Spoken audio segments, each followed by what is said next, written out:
Assalamualaikum warahmatullahi wabarakatuh. Di video ini kita akan membahas materi Java mengenai encapsulation.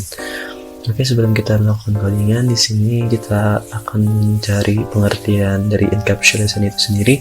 Di sini saya akan lakukan browsing. Di sini saya udah ada tutornya di Java tutorial. Kalau kalian ingin mengunjungi, bisa kunjungi di websitenya W3 School ini. Kemudian kita cari pengertian dari Java encapsulation itu. Di sini ada namanya Java encapsulation. Oke, kita lihat encapsulation, the meaning of encapsulation.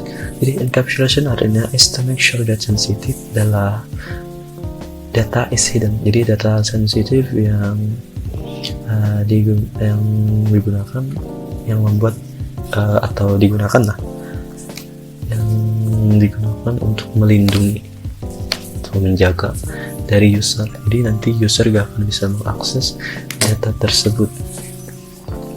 Kemudian to accept this, untuk pencapaiannya, untuk mencapai ini kamu harus declare class variable or attribute as private. Harus mendeklarasikan class variable-nya, variable class atau atributnya seperti sebagai private lah. Jadi nanti kalau kita sebelumnya untuk variabel atau atribut kayak string kayak gitu menggunakan public, sekarang kita akan menggunakan private. Kemudian private duplicate should method. Jadi dia juga menyediakan namanya method, menyediakan method get and set untuk mengakses dan mengupdate nilai dari variabel private. Jadi untuk melakukan akses atau update dari nilai private variabelnya itu kita harus menggunakan get and set nantinya. Oke, kita akan coba lakukan codingannya langsung di aplikasi NetBeans. Kita coba open. Oke, udah muncul di main menu. Di sini kita mau bikin project baru aja biar kita banyak latihan dengan latihan yang berbeda-beda lah. Oke, sekarang kita coba klik kategorisnya di Java, kemudian klik next.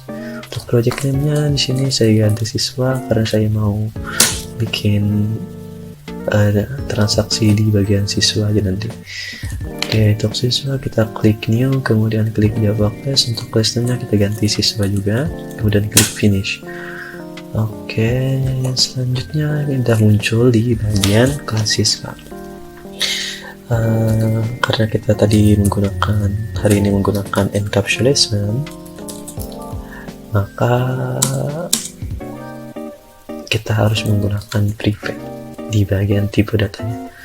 Oke, kita bikin atributnya string dengan nama name kayak gini. Oke, jangan lupa kita tambah private. Kenapa jadi private? Private itu tersebut sebenarnya digunakan untuk menjaga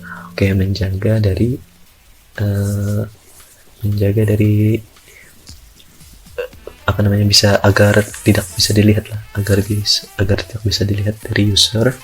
Jadi data tersebut harus di private dan ini hanya cuma bisa dilihat oleh admin. Ini sebagai contohnya sih benar. Jadi private ini hanya bisa digunakan di dalam kelas tersebut dan tidak bisa diakses di kelas lain. Beda sama halnya dengan public, dia bisa dilakukan atau diakses di kelas lain. Sedangkan private hanya dilakukan di dalam kelas itu sendiri. Jadi di luar dari kelas siswa kayak gini, dia gak bisa dilakukan yang namanya pemanggilan. Tapi tadi ada alternatifnya, yaitu kita harus menggunakan get dan set method. Itu yang kita akan gunakan untuk melakukan nanti kita akan pelajari lagi. Oke, di sini kita udah bikin yang namanya private string name. Oke, nih private string name kita coba panggilin aja langsung nih di bagian VM kayak gini, kemudian klik tab. Oke, kita bikin objek di sini siswa, kemudian nama objek, keyword new, kemudian ke siswa, tutup kurung, dan jangan lupa titik koma.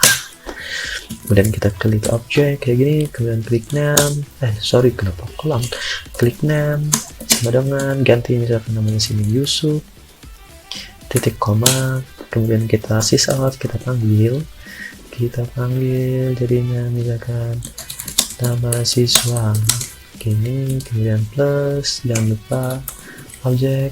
Nah, kita Ctrl set, kemudian kita running. Oke, nama siswa adalah Yusuf. Oke, sekarang gak ada kendala ya. Nah, selanjutnya kita mau bikin kelas baru. Kita bikin kelas baru dengan nama misalkan guru di sini. Oke, ini udah ada bikin kelas baru. Sekarang kita langsung coba lakukan PSPM-nya di sini nih. Kita bikin kelasnya di sini. Jadi nanti kita di sini kita hapus saja. Kita mau ngetes apakah tadi yang privat itu gak bisa diakses di luar kelas atau bisa. Oke, sekarang kita coba kita panggil di kelas lain, yaitu di kelas guru.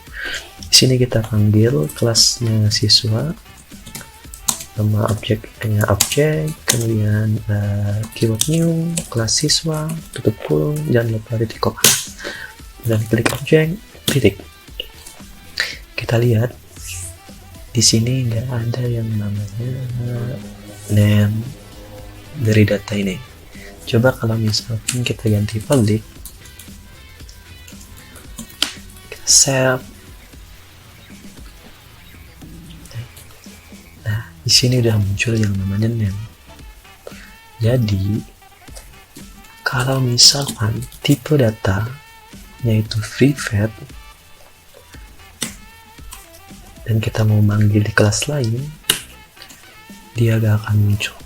Kalau kita paksakan buat nampilin kayak ini, kita sysout object.name, kita coba running. Yang akan terjadi adalah name his private access, bakal muncul motif bahwa ini privat, namanya itu privat. Nah, untuk mengatasi ini, kalau kita mau melakukan setting, yang kita lakukan adalah dengan membuat yang namanya tadi method. Seperti kita udah lihat juga sebelumnya di bagian pengertian dari Java, bahwa dia menyediakan yang namanya method get and set untuk mengakses dan update dari nilai private itu. Nah, jadi kita dapat mengatasi kendala yang di sini tadi dengan membuat yang namanya method. Oke, di sini kita bikin method void. Kita coba set name karena kita mau ganti nama. Jangan lupa parameternya string name kayak gini. Oke, selanjutnya kita coba klik name sama dengan name. Kita coba sysout